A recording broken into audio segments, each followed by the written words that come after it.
We've been working on our Paul Klee inspired name artworks, and today we are ready to paint. So let's talk about a few painting reminders.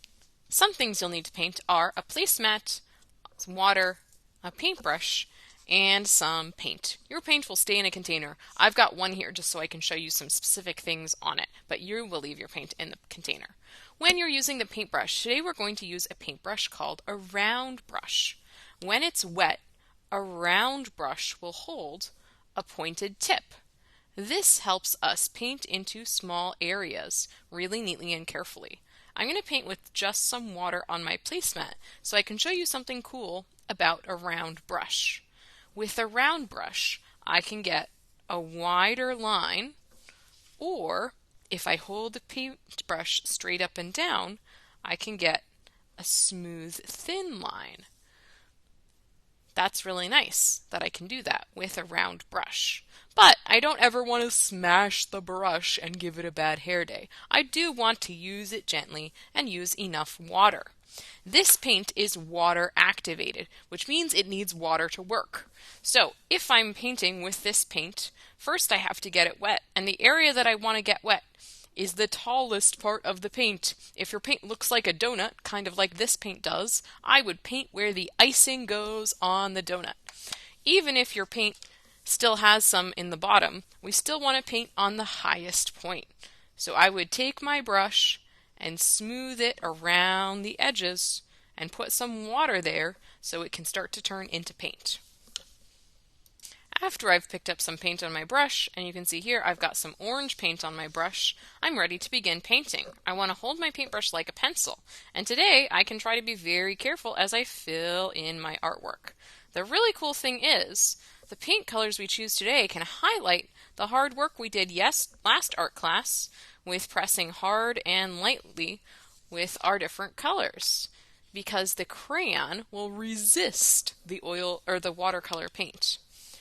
So that means we'll still see the crayon and we'll see the paint. It'll create this really cool effect for us. So I'm trying to be careful as I'm painting inside my letters. I'm going slow enough that I can stay inside the letter and paint on top of the whole space.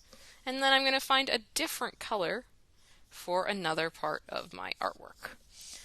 I like to choose a different color between the paint and the crayon because I think that makes it look interesting and exciting. But you can paint it how you would like to paint it. I'm getting, I think, a yellow color next, and I'm going to paint in here. In addition to painting the spots that we colored with our crayon, we also want to paint all the other spots. Maybe with your crayon you colored about the same amount that I have colored here. Maybe you colored more. Maybe you weren't here that day and don't have any parts colored. That's okay. All of us are still going to paint today, and we're going to try to paint in all the different spaces, but I'm switching colors pretty often. So I'm painting the spots that make up my name, and I'm painting the spots in between my name. That'll make it look really exciting and interesting. And I can hold my paintbrush like a pencil and try to do some of my most careful painting. It's okay if you've never tried to paint like this before. Art is about learning and trying new things. I think it can be really exciting to try a kind of paint style that we haven't before. You can choose as you paint if you want to skip around and paint different parts, or if you want to paint all of the parts of the picture at once in one area. There's no right or wrong way to make your artwork because it's about figuring out what you want to do as an artist, as long as we're using our art supplies appropriately. So that can look like being gentle with our paintbrushes and making sure we're using enough water and other things like that. Let's get a little bit more green and fill in the inside. I'm using a wider line to fill it in after I've used a smaller line to outline it. This project can help us practice and be very careful with our art supplies.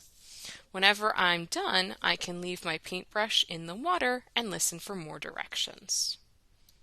Remember, you're going to keep painting until all of the white parts of your paper, inside your letters, outside your letters, around your letters, everything is painted. My example isn't done here, but I'm excited to see your artworks all the way finished.